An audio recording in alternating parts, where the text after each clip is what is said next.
don't get yourselves too comfortable because we'll be moving on in a few moments. However, we do like to take this time right at the start of our tour to make sure everyone has a bit of a baseline, just establish a ground level for the governor's palace. Now, this building that we're about to enter was originally constructed all the way back in 1705.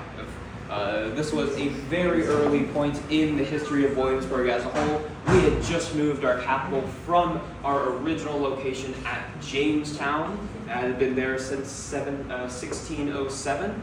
And, well, yes, come on in, take a seat wherever you might like. And while at Jamestown, we discovered there were a lot of problems with that capital, most of them amounting essentially to it being in a swamp. And so, in 1699, we'll move the capital from Jamestown just up the way to the middle of this peninsula here to Williamsburg, a much more suitable location, and to ensure that the head of our colony, the royally appointed governor, men like Alexander Spotswood, or those first three gentlemen on the left-hand side of the mantle back there, to ensure that these gentlemen have a comfortable place to live, we will start construction of a large manor home for them. Remember, these are all gentlemen of the English aristocracy. They're being sent over, personally appointed by the king for life, to be the highest authority in Virginia. They're used to a certain way of life, and we want to make sure that they're comfortable here in Virginia. Eventually, as the palace grows and grows in scale, it becomes known officially as the Governor's Palace. It was before just an unofficial name for the building, and by 1722 it is considered completely finished. For the next 60 years, from 1722 until 1781, the Governor's Palace would serve as the home of 9 different governors of both the colony and then the Commonwealth of Virginia. Indeed, during the American Revolution itself, Patrick Henry and Thomas Jefferson would call this building their home. Unfortunately, though, at the end of the Revolutionary War, in 1781, after the Battle of Yorktown, this building does burn to the ground. Everything inside is consumed in a raging inferno, as it was being used as a field hospital for soldiers after the Battle of Yorktown. And that does mean that everything we're going to be seeing inside the building today is a reconstruction. English and Scottish tradition, Governor Dunmore would have felt quite at home here arriving in 1771. However, it is important to note that these are not meant for use. While they all would have been functional weapons of the period, very modern, up-to-date weapons of war, there's never any accounts of people grabbing these weapons off the walls and valiantly defending the gates of the palace. 99% of the time, these are just left up here to show off.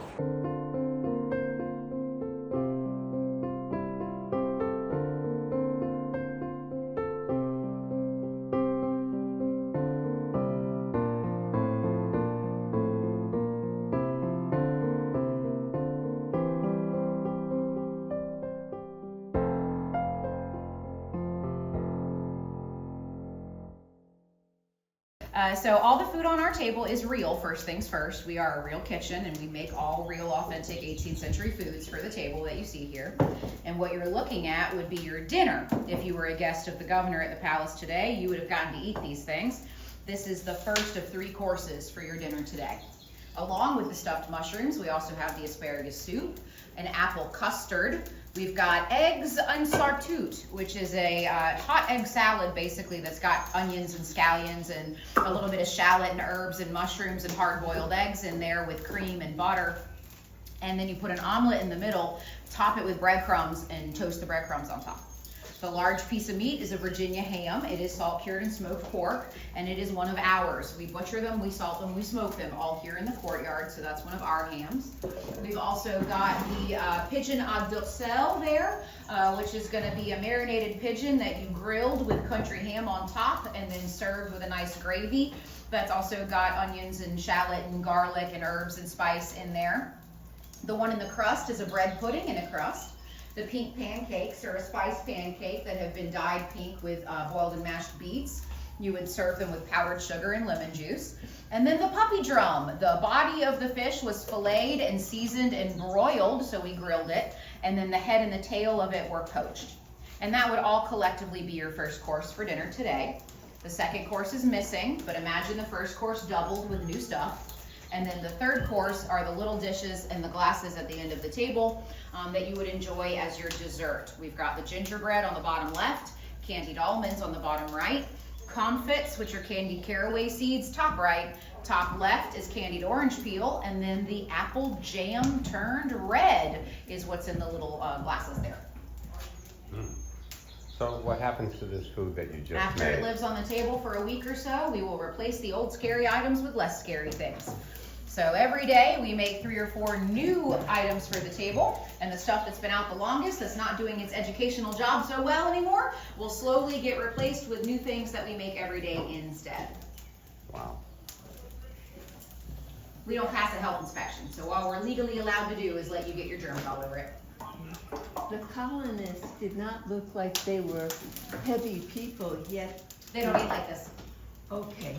Yeah, This is the governor. this is the governor. He is the most wealthy and powerful man in Virginia.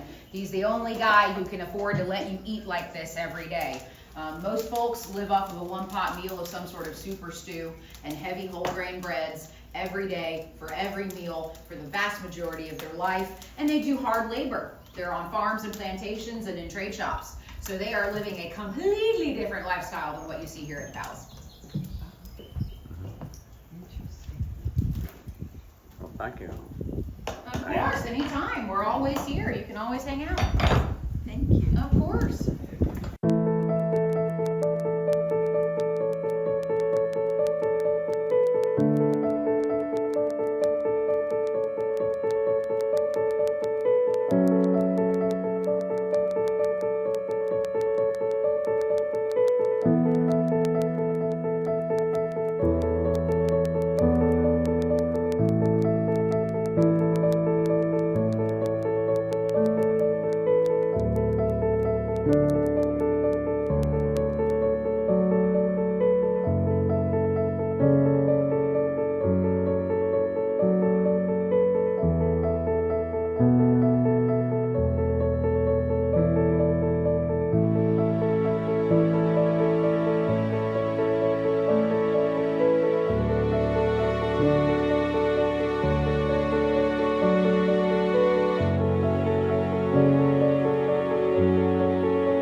It's a mile-long city. It's a half-mile wide. It is a reconstruction and, in some cases, a preservation of historic buildings. We have 89 historic buildings, 600 buildings total, of what Colonial Williamsburg looked like when it was the capital city of Virginia from 1699 to 1780. So it's an extremely important period of time in America, what I call English becoming American history, because it's from between 1699 and 1780 that will go from being extremely proud subjects of the crown, see the crown on the top of this building, to not very happy subjects of the crown, and starting to reassess our relationship with the crown. And what do we going to do about this? Are we going to declare independence? Yes, we know we do that. What does the new country look like? What are the ideals that we will embrace? Democracy, republic, what is America going to be? And those decisions, many of them are made, or at least the nascent, the very early ones are made in this building, in that chamber where we have members of the House of Burgesses, a very clunky way of saying our elected legislative bodies, 2 from each of the 60 counties in Virginia coming here to meet to discuss bills and laws and taxation for the people that elected them to office. So these are people whose names you know: George Washington, Thomas Jefferson, Patrick Henry, James Madison. These are the guys that are represented to represent the people. So that's what's happening on that side of the building in this recreated version of the Capitol building that was completed here in 1705 when we moved from our first capital city, which is Jamestown, which you may also be visiting about 10 miles from here. So we moved here because we've got better water, higher land, and a great place to build this planned city. It's like a perfect 18th century HOA. Everybody has to have, they have to have foundations that are made of brick and cellars. Not everybody can afford this. In the 18th century, that is almost, that's prohibitive. So our little Williamsburg doesn't look like the rest of Virginia. The rest of Virginia is mostly farmers, some people just eking by with a cash crop of tobacco, wheat or corn. But Williamsburg itself is an extremely wealthy town. So when you're going through the town, you'll be seeing government buildings, private homes, in some cases inhabited by very prominent members of the Virginia government. The Continental Congress president lives here. His name is Peyton Randolph. George Wythe, the signer of the Declaration of Independence, he's and other things, a teacher of Thomas Jefferson, he also lives here. So their homes are available to see. And we have a bunch of trade shops. They're actually operating. They're making things just like they did in the 18th century. So you can go into those shops and just kind of be there and observe, ask questions. There's a whole lot to see and do for you to learn and experience the city. So I hope that you will do that. This building is really, it's basically broken down into 3 parts. The first room that we're going to enter is the general court. That is where felonies are tried, capital crimes, the kind that you could be hanged for in the 18th century. Next building is where we're going to go upstairs into that middle. Not everybody has to go upstairs. If you don't want to go upstairs, you can go across the little piazza there to the second room, the third room, and we'll join you there briefly. But upstairs, we'll talk about how both sides of the government work. Over here on this side of this bicameral government, we have the governor and his council appointed by the crown for life. We'll talk more about that. And then lastly, we'll go to the chamber of the House of Burgesses. We should be together for about 25 minutes. I'm Holly. I love questions. If you have them, send them my way. Mostly, hopefully we'll have a good time and you all will come back learning something and feel inspired so that the past can learn from the future here at our Colonial Williamsburg Foundation. You're welcome to take pictures along the way too, just not going up and down the stairs. Here we go. I don't think I made it clear that this is a reconstruction. I know I said that, but I don't know if I said what year it was completed, in 1934. But it sits on the original foundation. The reason it's a reconstruction is because it's going to burn down a couple times, but that's really neither here nor there at this point. It was burned down in colonial times, or it was burned down? It wasn't burned down, it did burn down. We don't know why. So it burns down in 1747. Unknown what causes fire. They rebuild another version of this building in 1752. That's the version where they're going to make all those big important decisions about separating from the crown. Then they moved to Richmond in 1780 as a new capital city because Jefferson, who's then governor, thinks it's safer. Then in 1832, the building finally burns down, completely gone. For nothing's here for 100 years. So this is a big deal courtroom. This is where anybody who's accused of a felony in the whole colony of Virginia comes to this courtroom, and this courtroom only for free people to be tried for felonies. The people that are deciding guilt or innocent are the governor, appointed by the crown for life from England. We have 7 of those before we become independent from the crown. And then his 12 councilmen, who are mostly wealthy plantation owners that are connected to people who know the king. They're really connected, and they come from a lot of the same families over and over again. Again, for life, Carter, Lees, Harrisons, these big Virginia names. They have to be from Virginia because they have that perspective of farmers. That is really important because the England guy doesn't know much about growing tobacco. You know, he smokes it, I'm sure. We have a lawyer here, a clerk who's trained in England. Everybody on trial has a right to a defense attorney, but they have to be able to pay for it. We do have a prosecuting attorney here. Everybody in this courtroom is innocent until proven guilty, has a right to a fair and speedy trial, and a right to a jury of their peers. This, in early 1700s, in the world in general, is considered very progressive. One of the reasons why we're such proud subjects of the Crown of England is because we feel protected and supported by our government. Part of the way that's put forward in this courtroom. That said, the things that are felonies in the 18th century are things like murder, of course, treason, piracy. 16 of Blackbeard's pirates are tried here after Blackbeard shot and beheaded in Ocracoke, North Carolina in 1719. Yeah, Governor Spotswood took him seriously. One is given a pardon because the governor can do that, but it has to be signed by the king. He gives him a pardon because he snitched on all the other guys. What else do we have? Manslaughter, treason, speaking against the crown, burglary with intent to harm, stealing horses, blasphemy or witchcraft, not believing in the Trinity. These are all felonies in the 18th century. Everybody who's awaiting trial is living in the jail at the bottom of the hill. Initially, we had trials twice a year, then we're going to be 4 times a year. These guys have decided life or death, basically. We do have a jury. They're going to be sequestered upstairs on the 3rd floor with no food, drink, or bathroom opportunities until they come up with a unanimous vote. I'm telling you, some of the edges of the 18th century are rough. They are also going to only be selected by the sheriff as white men 21 years of age or older who are Protestant, who are freeholders. So they own stuff on which they owe nothing. So a house, property, a business. So that's about 10% of the population. Either way, guilty, if your sentence is death by hanging, that's what's going to happen. You're going to be given 10 days in the jail to think about it. 2 of the cells down there are original to 1704, by the way, if you want to go check it out. On the 10th day, a horse pulling a cart, sometimes with an actual coffin in it, will take them to the gallows, which at this time we're about 1.5 miles up the road on Capitol Landing Road. You can still go through the little road that says Hangman's Lane, and it's no joke, that's really where the gallows were.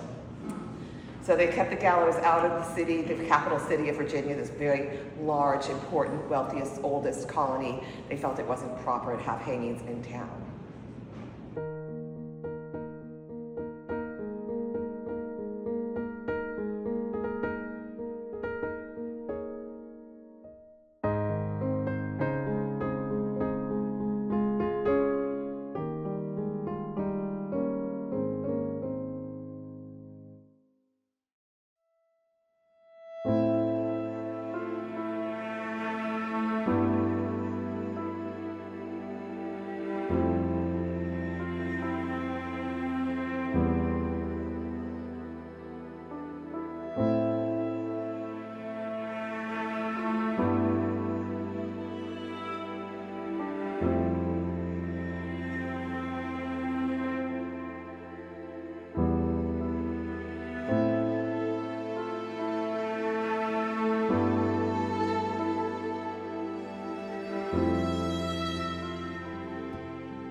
It has now been 18 years since I was last in Williamsburg City, that being when the capital removed to Richmond Town back in 1780.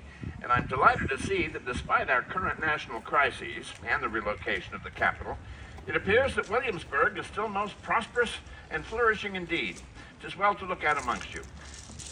Why, I dare say, sir, it's been at least 25 years since you and I last clapped eyes upon each other. You're looking very well indeed, sir. As is your lovely daughter, who sits there beside you. And for those of you who are not yet known to me, my name is Henry, Patrick Henry Jr., Esquire, your most humble and obedient servant to command. What brings me here to town...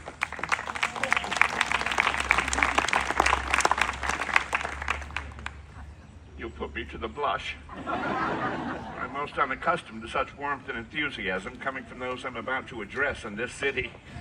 That at least has been my experience for some 35 years, but I do very heartily thank you for it. What brings me here to town on this occasion is I am soon to meet, in about an hour's time, with 2 of your fellow townsmen, the Reverend Mr. Robert Andrews, there at the College of William and Mary, and Mr. St. George Tucker, who lives hard by, here upon the back street.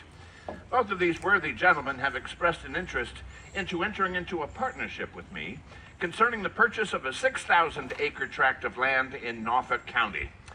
'Tis a 2.5-day ride to the south and east of here, from whence I'm just this moment arrived, an area that the local inhabitants know as the Green Sea.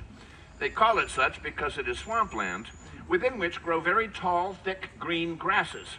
And when the wind blows off the bay, the grasses move in such a fashion as this, giving every appearance of being waves upon a green ocean. My intention with this parcel is to drain the waters of the swamp, for underneath is the blackest and sandiest soil I have ever seen, ideally suited for the cultivation of sweet-scented Chesapeake tobacco, that which fetches the highest price on the world exchange. Frenchies love it. So unlike in previous years when it was usually public service that brought me here to town, today it is purely personal and financial. Williamsburg, the birthplace of American liberty. Make no mistake, I spent about 1/3 of my life here in this city, Usually, as I say, in public service, though the first time I arrived was back in 1760 to receive my law certificate. I did not set out in life to become an attorney. My father desired that my brother William and I first become shopkeepers and then later tobacco merchants. Alas, 2 different attempts at a country store both failed. Well, the year was 1765 when I first took my seat in that pile of bricks at the top of the hill, the year of the hated Stamp Act. And as some of you may recall, I almost immediately ruffled a great many feathers here in this town because I did not follow the customary traditions of the House of Burgesses. A freshman Burgess, you know, is not supposed to cause any stir nor sensation. Oh no, rather, he's supposed to sit on the back bench, on his hands, not speak, give his vote when and how he's told to do so by his betters. Well, I'd only sworn the oath of office for the first time 8 days prior to introducing my Stamp Act resolutions, which, in the words of my worthy friend Jefferson, set the impulse to the ball of revolution a-rolling down the hill.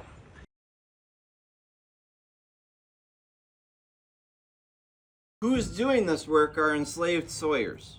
Right? It's happening here at the carpenter's yard for the trade of carpentry. Right? So the work you see my coworkers doing is essentially resawing. So taking one big piece of wood that's dimensioned and making it into lots of little pieces. Right? So what's happening here? Did they have sawmills? Absolutely. They had sawmills. Right? They're not terribly common on the Tidewater. Right? But we do know that 2 sawmills were servicing Williamsburg. Right? One was 20 miles away up in Providence Forge, and the other was across the river in Surrey County, and it's 22 miles away. Both of those had contracts with Williamsburg. We know that. What they were supplying was either one big piece of wood like this, what we call a cant. So just like this was milled out, right? Came here as a big dimensional piece of wood. That's perfectly fine. What you see my coworkers doing right now happened here at a carpenter's yard to manufacture the building materials.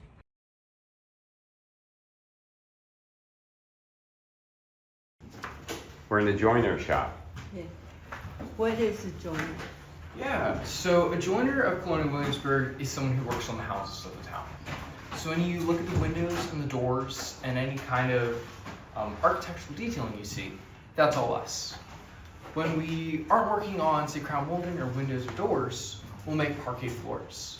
So those diamond patterns you see inside of the governor's palace, that's all us too, including handrails and other pieces that go into the homes.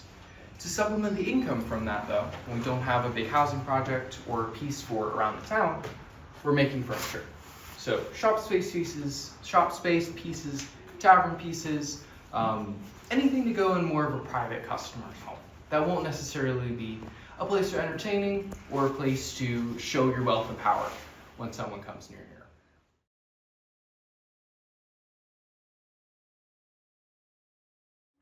So just a bit at a time. Now, if this was sterling, we'd be a little more cautious with the chips that are coming off of here. We would definitely try to collect those at the end of the job and sweep them up, hang on to them. We could recycle those.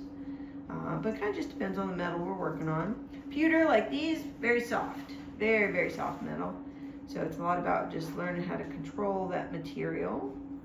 Working, steady hand. Yeah, not too much coffee in the morning. And yeah, but again, about 2 to 2.5 hours per mug on those. And when that's done, again, we'll look just like that, right there. Right. Now the copper plates are for printing. So this is where if you're an artist, you're an illustrator, you want to start mass producing your artwork, you bring us the design. An engraver. And what we'll do is we're going to draw that on the metal in reverse. We're going to do the same thing by carving it in, but then those plates, when the printer gets a hold of it, what they're going to do is kind of rub the ink into the carving, gently wipe away all the excess.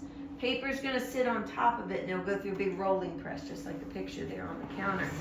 Now the stuff like that, that's really cool. Yeah, yeah, but all, like I said, these cups, all 6 of the mugs we're doing are going to be gifted to some of the fife and drum kids here at Colonial Williamsburg. 6 of them are graduating high school, so these are their graduation presents. Oh, that is nice. Yeah. It's beautiful. When they come in and start volunteering with Colonial Williamsburg, most of them are somewhere between 5th and 6th grade. They're pretty young kids. They'll go all through middle school, they'll go all through high school, and then when they're graduating out and get ready to go to college, we'll do one of those for them. Wonderful. Yeah. Thank you.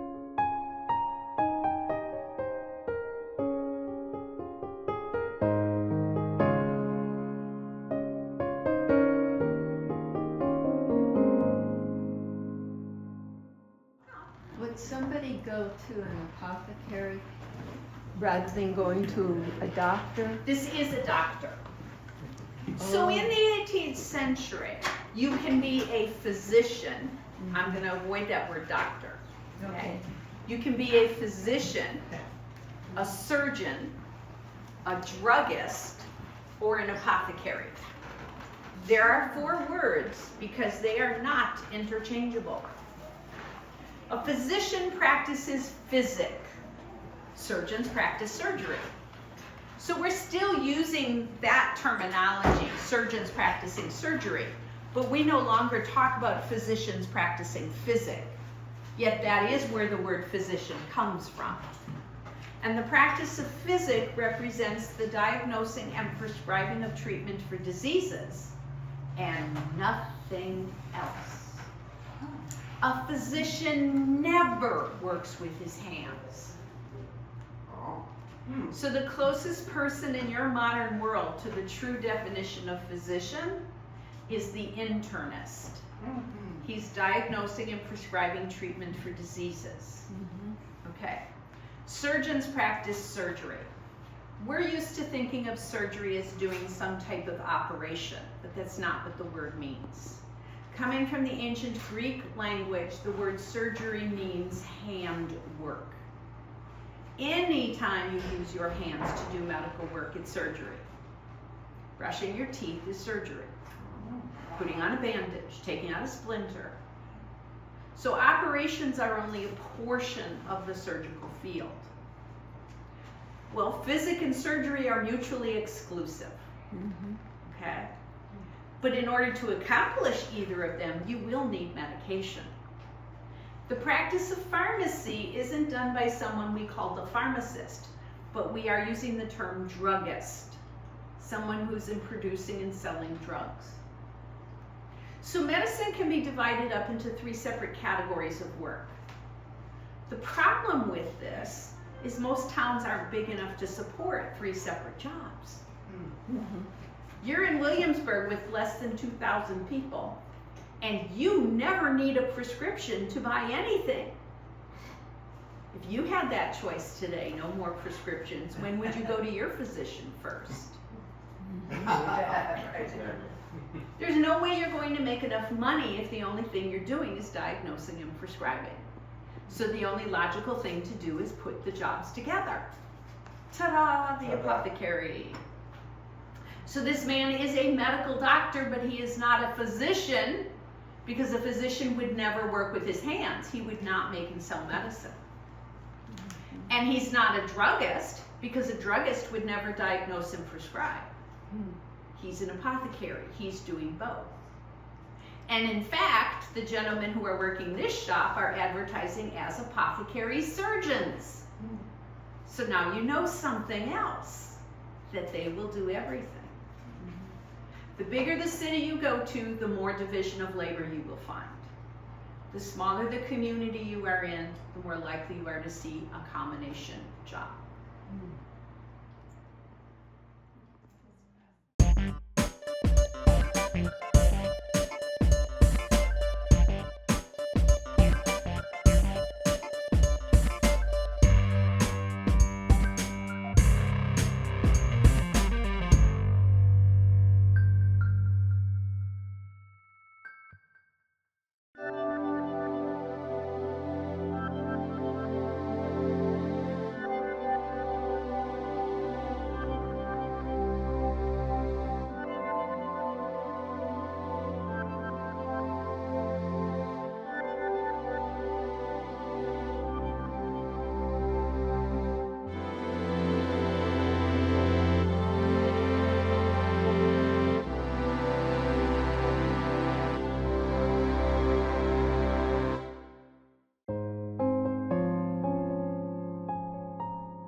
Now, why are we doing a firelock demonstration and not a musket demonstration? Well, that's because, contrary to what you might be thinking, I'm not holding a musket.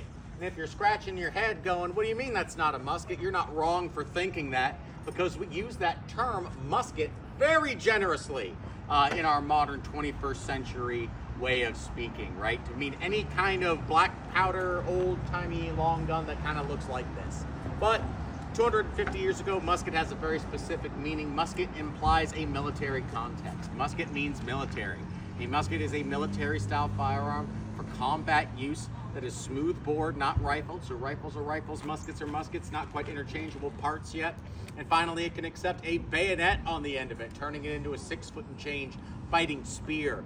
According to most military thinkers, generals, strategists, a musket is not a gun.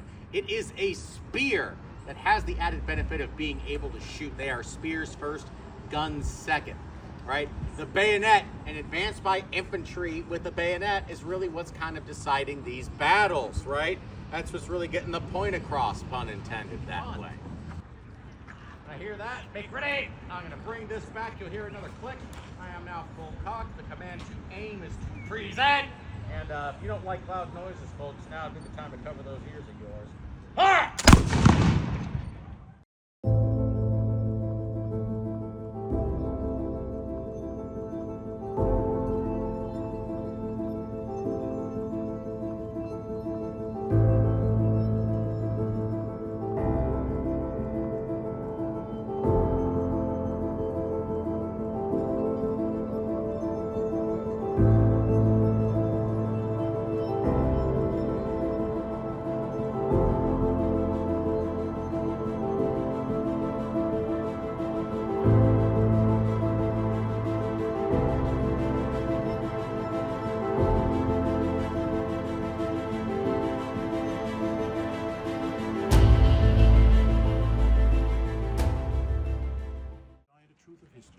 My friends, thank you. The lovely lady asked, am I enslaved? And she asked what I'm doing here. So I am, of course, I'm not enslaved, but I represent over half of this population, 52%, which was black and mostly enslaved. 90% of African Americans were enslaved during this time.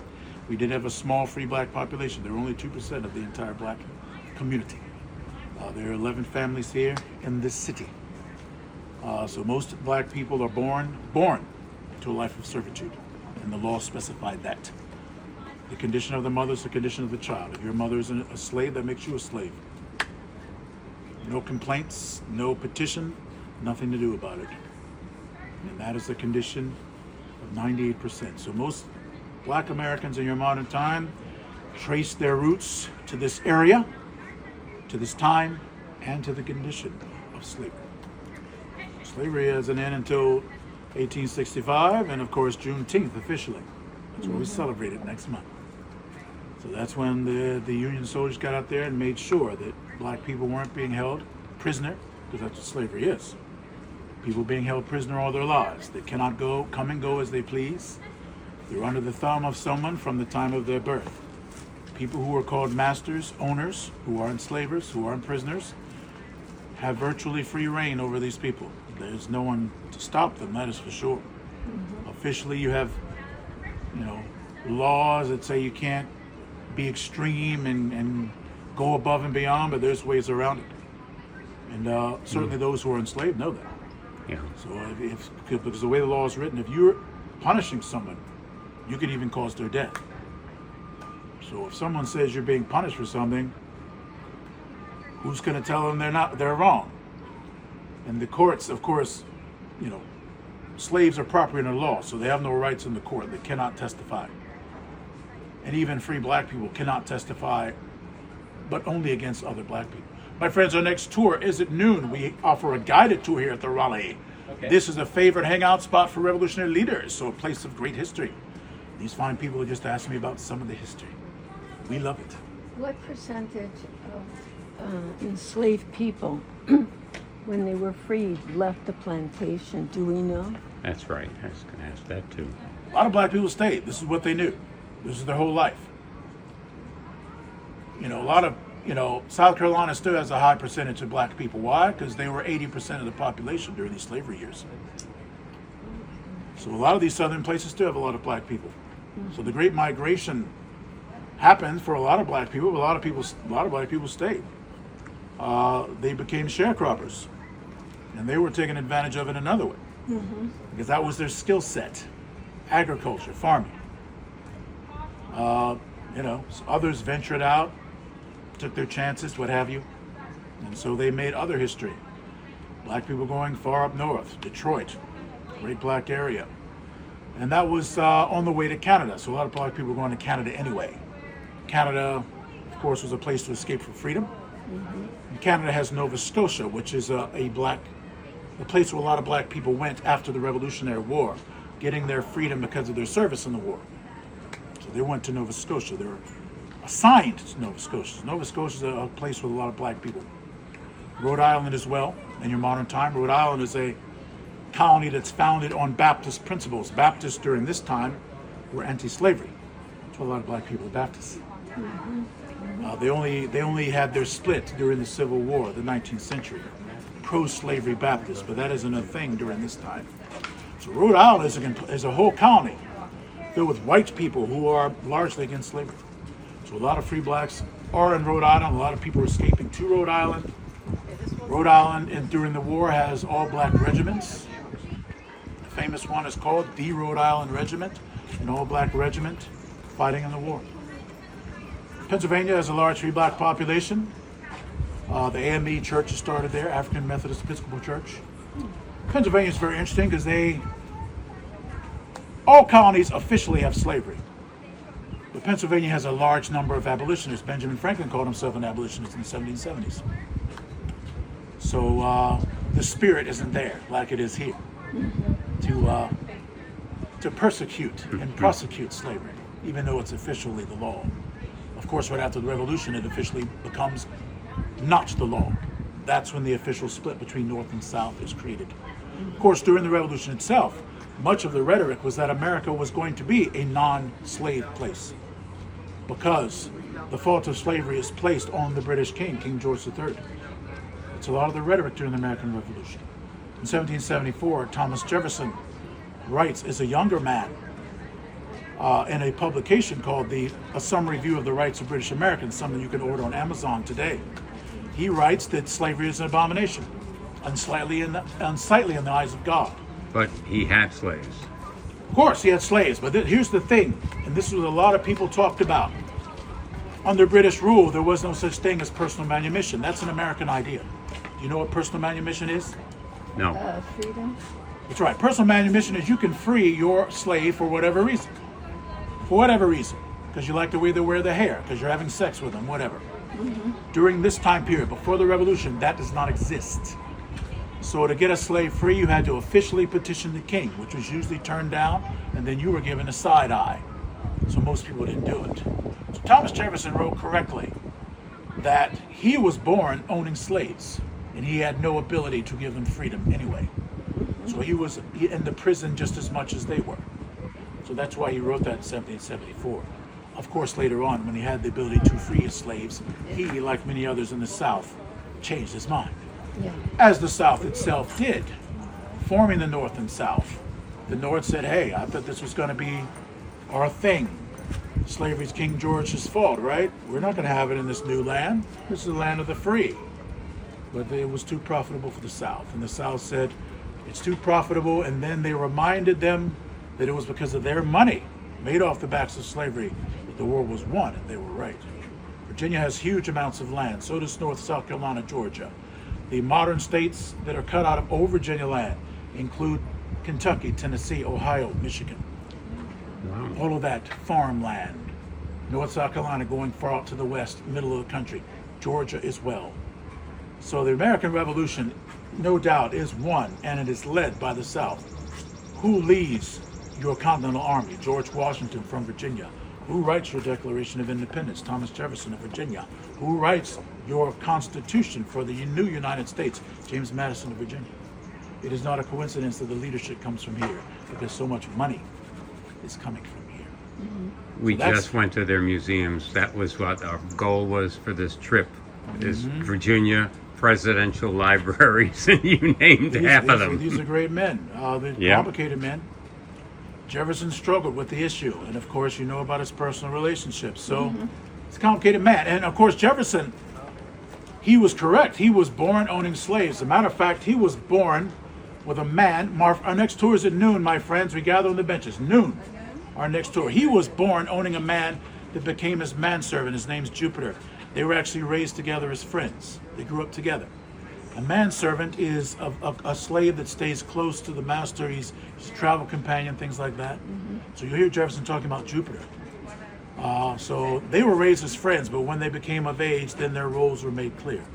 So Jefferson led that complicated life, and he struggled with the issue.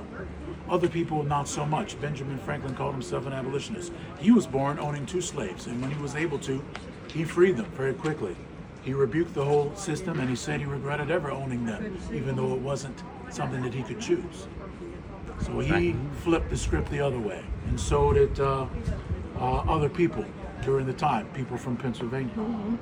But it was just so much money. You know, the South was offering, and the South and the Caribbean were offering the world's top 2 products, tobacco and sugar. So you should look at the South and the Caribbean like your modern oil sheiks. And so much money was coming in. Money came out of the ground. They were very powerful. And the war would not have been won without these southern colonies. That is for sure.